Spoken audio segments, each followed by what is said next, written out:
Soy Edgar Palma, ortodoncista, y voy a referirme al tema desarmonías dentomaxilares. Estas son una serie de alteraciones que se clasifican dentro de las anomalías intramaxilares.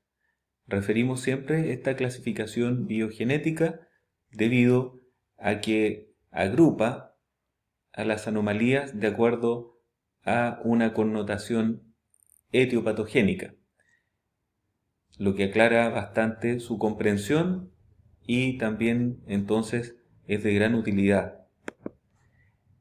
¿Y qué debemos preguntarnos de estas desarmonías dentomaxilares? Primero, ¿cuándo diagnostico a un paciente con una desarmonía dentomaxilar? ¿Qué causa este tipo de desarmonías dentomaxilares y mediante qué mecanismo etiopatogénico? ¿Cuándo debo intervenir? ¿Cuándo debo derivar? ¿A quién derivarlas? Vamos a ir durante este recorrido tratando de dar respuesta entonces a esas interrogantes. Y primero que nada entonces, definámoslas. ¿Qué son las desarmonías dentomaxilares? Son un tipo de anomalía dentofacial que corresponde a la falta de relación entre la cantidad de tejido dentario y el hueso que tiene que albergarlos. Entonces, observamos en esta imagen un claro ejemplo. El hueso se hace insuficiente para la cantidad de tejido dentario que debe ser albergado en él. ¿Y por qué se producen este tipo de desarmonías dentomaxilares? Debemos necesariamente entonces referirnos a la evolución, porque debido a los cambios que se han producido para que evolucione nuestra especie, han debido cambiar algunos patrones alimenticios que en definitiva generan durante nuestra evolución una reducción progresiva del tamaño tanto de dientes como de maxilares. Es importante destacar que, si bien es cierto, ambos se reducen, el tamaño dentario se reduce a una menor velocidad que lo que se han ido achicando nuestros huesos, de tal manera que vemos con frecuencia pacientes que evidencian apiñamientos como el de la imagen que revisamos hace poco.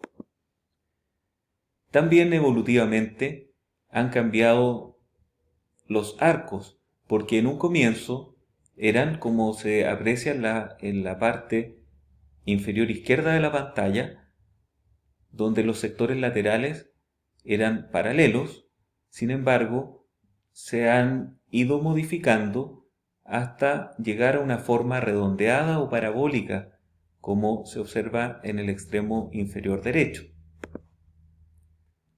Estas desarmonías dentomaxilares tienen un importante componente genético, debido a que tanto el tamaño de los maxilares y la forma de ellos, como por otro lado el tamaño y forma de los dientes, son hereditarios. Y cuando hablamos de que son hereditarios, tenemos que contemplar también de que existe una expresión multifactorial de genes, pero que tiene una alta influencia ambiental.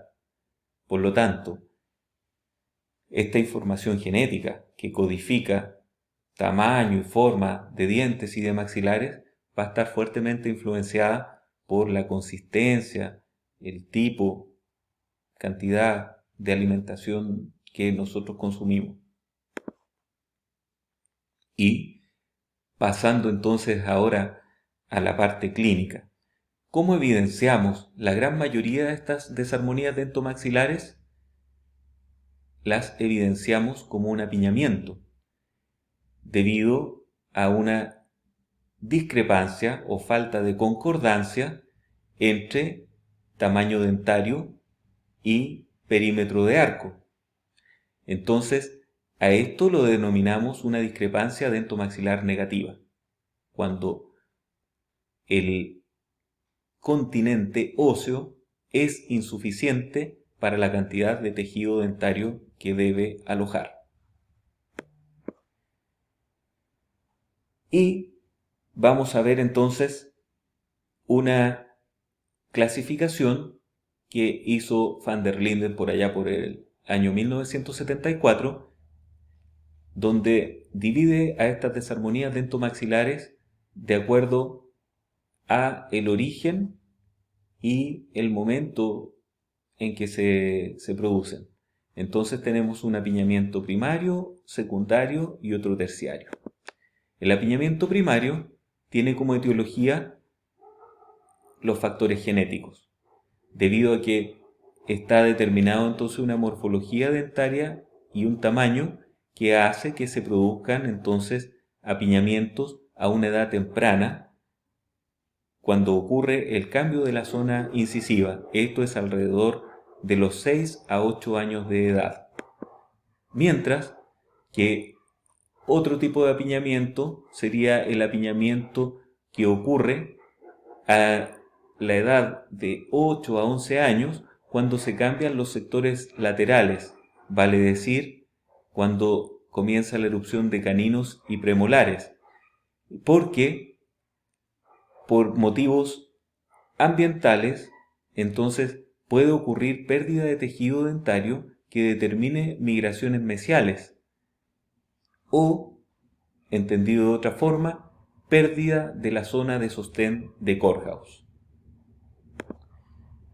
Un tercer tipo de apiñamiento va a ser el apiñamiento terciario, que es aquel que se produce cuando ocurre el crecimiento residual mandibular. Esto alrededor de los 17 años de edad aproximadamente y se va a manifestar a nivel del grupo incisivo. Otra forma distinta de clasificar estas desarmonías dentomaxilares es de acuerdo al tamaño dentario, y así entonces otro autor propuso una clasificación donde las desarmonías dentomaxilares se podrían agrupar en diente grande y otras que serían causadas por dientes pequeños. De manera que aquellas desarmonías que presentan dientes grandes manifiestan una discrepancia negativa, clínicamente traducido un apiñamiento. Y por el contrario, su contraparte serían dientes pequeños que presentarían entonces discrepancia positiva evidenciada como diastemas. Y aquí están los ejemplos visuales porque vemos una discrepancia entonces negativa que va a estar dada por un apiñamiento genuino debido a que tiene un componente genético que determina entonces un tamaño dentario grande.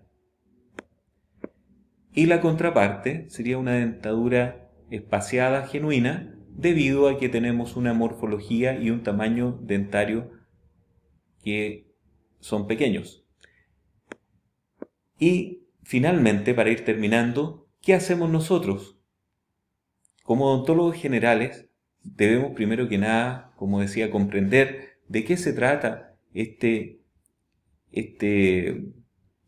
capítulo de anomalías, ¿cierto?, denominadas desarmonías dentomaxilares, porque como su componente es genético, se van a manifestar estas características. Ahora, el hecho de que se presenten va a incluir una serie de riesgos, tanto desde el punto de vista dentario como periodontal, oclusal, psicológico, ¿cierto? Porque son pacientes que van a tener un manejo distinto de la higiene. Pacientes con gran apiñamiento presentan entonces factores condicionantes de una mayor predisposición a caries y a enfermedad periodontal. También pacientes con diastemas múltiples son susceptibles de tener impacto alimentario y secuelas periodontales. Ambos pueden tener entonces alteraciones oclusales y también ambos pueden manifestar alteraciones psicológicas producto del componente estético que se encuentra alterado.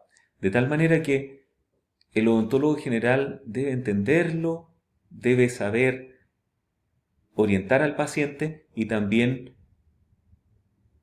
tener claro de que tanto el ortodoncista como el rehabilitador o el periodoncista tienen herramientas para ayudar a este paciente. Bueno, espero que haya sido una presentación clarificadora y muchas gracias por la atención que han prestado.